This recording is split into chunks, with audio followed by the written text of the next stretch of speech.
أشرقت نفسي بنور من فؤادي حينما رددت يا رب العباد وانتشت روحي وصار الدمع يجري. Kaifa halukum ya tolibul ilmi, hamasah ya belajarnya hari ini. Alhamdulillah, di video pembelajaran sebelumnya kita sudah membahas tentang topik bab 2, sikap saling menasihati. Selanjutnya materi hari ini yakni berbuat baik atau ihsan. Salah satu ciri orang takwa menurut Al-Quran, Quran Surah Ali Imran ayat 133 adalah orang yang selalu berbuat ihsan atau baik.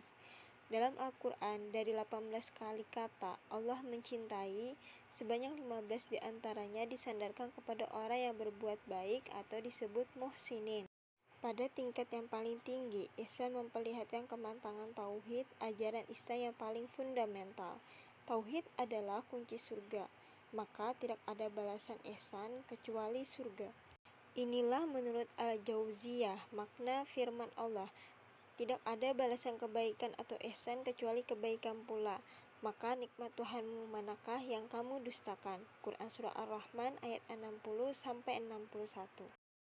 Pengertian ihsan. Ihsan berasal dari kata hasuna yang artinya adalah berbuat baik. Sedangkan bentuk masdarnya adalah ihsanan atau ihsan yang artinya kebaikan. Allah Subhanahu wa taala berfirman dalam Al-Qur'an mengenai hal ini. Jika kamu berbuat baik, berarti kamu berbuat baik bagi dirimu sendiri. Surah Al-Isra ayat 7. Dan berbuat baiklah kepada orang lain seperti halnya Allah berbuat baik terhadapmu. Surah Al-Qasas ayat 77. Ibnu Katsir berpendapat dengan mengatakan bahwa kebaikan yang dimaksud dalam ayat tersebut adalah kebaikan kepada seluruh makhluk Allah Subhanahu wa taala. Hendaknya kita melembutkan ucapan, saling menghargai dalam pergaulan, menyuruh kepada kebaikan dan mencegah dari kejahatan, menunjuki jalan jika ia tersesat, mengajari mereka yang bodoh, mengakui hak-hak mereka dan tidak mengganggu mereka dengan tidak melakukan hal yang dapat mengusik serta melukai mereka. Pada siapa sajakah kita wajib berbuat ihsan? Yang pertama, ihsan kepada kedua orang tua. Berbuat baik kepada kedua orang tua bisa dilakukan dengan cara mengasihi, memelihara, dan menjaga mereka dengan sepenuh hati, serta memenuhi semua keinginan mereka selama tidak bertentangan dengan aturan Allah Subhanahu wa taala. Sebagaimana firman Allah di dalam Quran Surah Al-Ankabut ayat 8. Serta banyak dalil yang menyebutkan kita wajib berbakti kepada kedua orang tua di dalam Al-Quran. Kedua, ihsan kepada kerabat karib.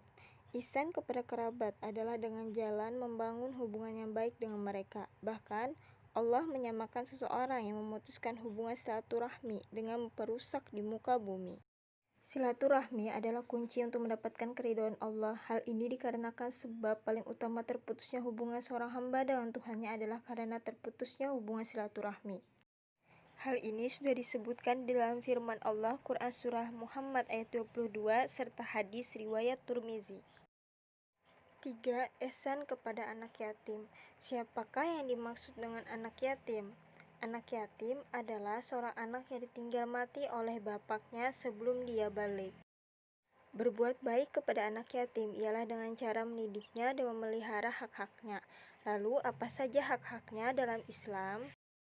Hak-hak anak yatim yang pertama dididik dan diberi makan, 2 diurus dalam keseharian, 3 mendapatkan kecukupan segala kebutuhan seperti sekolah, pakaian, dan lain-lain, 4 diberi kasih sayang, dan yang kelima mendapat perlindungan. 4.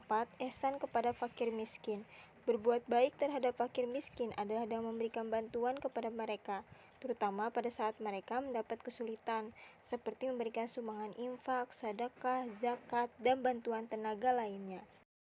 Sebagaimana di dalam hadis yang diriwayatkan oleh Abu Hurairah, orang yang menolong orang miskin seperti orang yang berjuang di jalan Allah.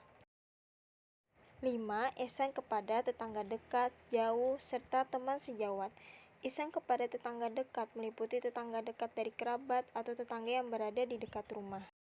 Sedangkan tetangga jauh yaitu tetangga yang jauh baik karena nasab maupun jarak dari rumah. Adapun yang dimaksud dengan teman sejawat adalah yang berkumpul dengan kita atas dasar pekerjaan, pertemanan, teman sekolah atau kampus, perjalanan, mahat, dan sebagainya.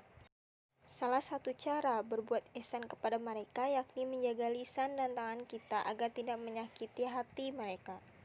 Serta di dalam hadis yang berbunyi, tidak beriman kepadaku barang siapa yang kenyang pada suatu malam sedangkan tetangganya kelaparan, padahal ia mengetahuinya. Hadis riwayat At-Tabrani. Ihsan yang keenam, ihsan kepada tamu. Ihsan kepada tamu secara umum adalah dengan menghormati dan menjamunya. Tamu yang datang dari jauh termasuk dalam sebutan Ibnu Sabil, yakni orang yang dalam perjalanan jauh. Cara berbuat baik terhadap mereka adalah dengan memenuhi kebutuhannya, menjaga hartanya, memelihara kehormatannya, dan menunjukkannya jalan jika ia meminta. Barang siapa beriman kepada Allah dan hari akhir, hendaklah memuliakan tamunya. Hadis riwayat Jamaah kecuali Nasai. 7. Ihsan kepada karyawan atau pekerja. Orang-orang yang terkait perjanjian dengan kita, termasuk membantu, tukang, dan sebagainya. Kita diperintahkan agar membayar upah mereka segera sebelum keringat mereka kering. Tidak membebani mereka dengan sesuatu yang mereka tidak sanggup melakukannya. Secara umum kita juga harus menghormati dan menghargai profesi mereka. 7 macam kepada siapa saja kita berbuat ihsan tadi wajib kita lakukan karena hal ini merupakan sudah tercantum di Quran surah Al-Baqarah ayat 83 yang berbunyi, وَإِذْ أَخَذْنَا مِيثَاقَ بَنِي إِسْرَائِيلَ لَا تَعْبُدُونَ إِلَّا اللَّهَ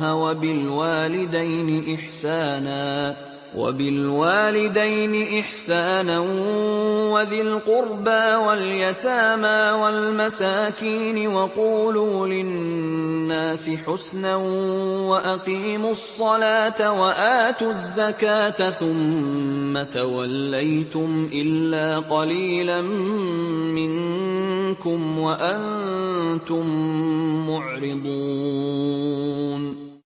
yang artinya, dan ingatlah ketika kami mengambil janji dari Bani Israel, yaitu, janganlah kalian menyembah selain Allah dan berbuat baiklah kepada ibu bapa, kaum kerabat, anak-anak yatim, dan orang-orang miskin, serta ucapkanlah kata-kata yang baik kepada manusia, dirikanlah salat, dan tunaikanlah zakat.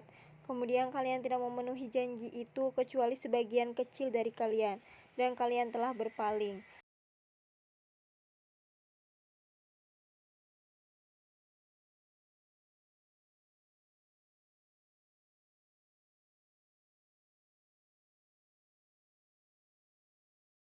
Itulah tadi pembelajaran kita tentang berbuat baik atau ihsan. Sebelum menutup pembelajaran hari ini, kerjakanlah evaluasi berikut dengan baik dan tepat waktu.